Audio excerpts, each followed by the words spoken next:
Movie and Music Network, offering underground, pop, and esoteric cinema. Discover more at movieandmusicnetwork.com. A young Peruvian bear travels to London to make a home for himself. Lost at Paddington Station, he is taken in by the Brown family. What's your name? Do bears even have names? Of course we do. My name is... But a museum taxidermist begins to pursue him for her own nefarious reasons in Paddington. Hi, I'm Brenna, and I'm here with Sean to talk about the new film Paddington. We've both just seen it. I'm going to start off and talk about what I liked about it. What? I know, right? What? Crazy. Okay, bear all. I thought that the best way to describe this movie was just lovely. It is just sweet and heartfelt, and the only complaint I have is that I wanted to see more of the relationship building, because I didn't quite get why everybody was giving everything up for this tiny bear besides the fact that he's adorable. And, you know, when you complain that you want to see more of these characters interact, it's a decent sign. I mean, I think the family growing on Paddington is what works really, really well in this movie. There's a nice balance between the kind of slapstick humor for the kids and the more adult jokes, the visual gags. There's actually a lot of jokes that are aimed at adults that I was a little surprised at. I expected this to sort of clearly be aimed at the kids.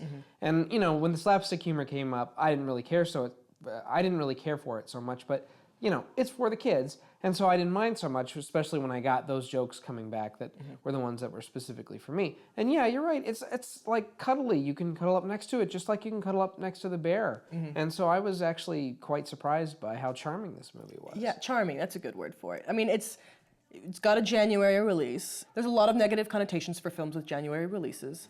And the thing to know here is that this is a British film. And the reason we have a January release is because it had a Christmas release in England.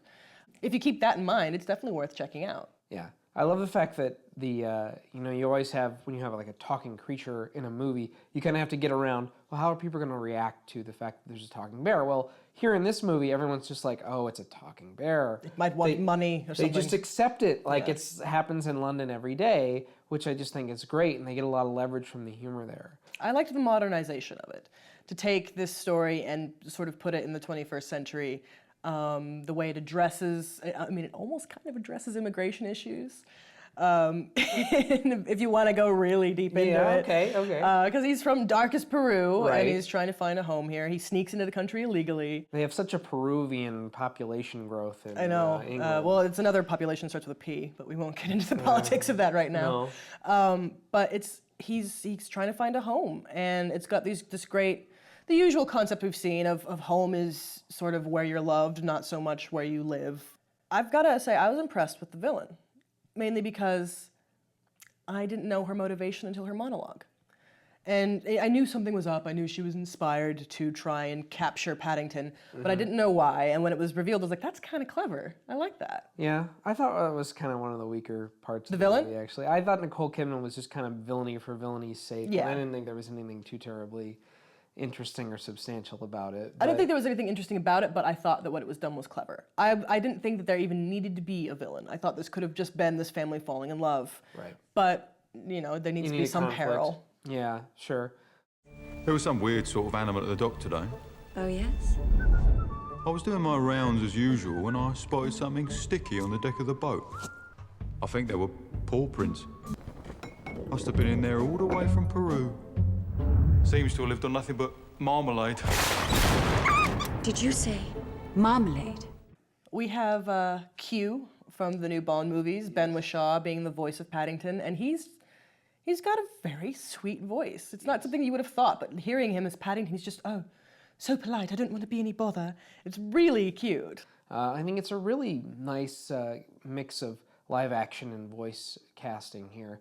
Hugh Bonneville, I mean, he's kind of just playing his role from Downton Abbey in this movie, but he's very good at that. I think Sally Hawkins is just a delightful actress. I loved her in this. It could have gone very wrong with Sally Hawkins. She could have been the annoying hippie mom trying to, you know, be too nice, but it felt heartfelt and sweet and genuine, and I liked her even though she was the quirky mom.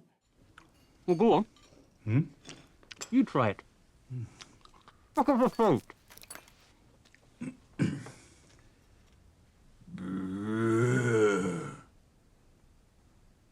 Mr. Brown, that is extremely rude. And it's directed and written by Paul King. He's very daring with the camera. He'll go and make thought bubbles appear. He'll make somebody walk through an image as they go into their memory. And it's very clever, and it's very whimsical as well as sweet. Yeah, and it's not saccharine. Yes. Which is really nice. And yeah, there's a lot of visual style here. Another thing that I was just kind of surprised at. He stages a lot of sequences sort of inside a dollhouse, but there are live actors inside the dollhouse that he's kind of explaining the way the family works, almost in kind of a Wes Anderson type tableau. And so it was just sort of refreshing to see this. Again, this January movie, we can debate whether or not it's technically a January movie, but you kind of go to the theater in January expecting to see somebody just kind of slapped together. There's not a lot of thought put into it. There's not a lot of love put into trying to craft this piece. And you get this guy, making a movie that he's fully invested in. The actors are fully invested in. This is just a really nice movie that just kind of came out of nowhere. Paddington is sweet, endearing, and very lovely. The movie's not bad either. See it. Funny for the kids, charming for the adults. This is a rare January release that's really worth a look. See it. Cheers! Cheers! Want to drop by my Paddington later? And yeah, that's it. Let's go home. Yeah.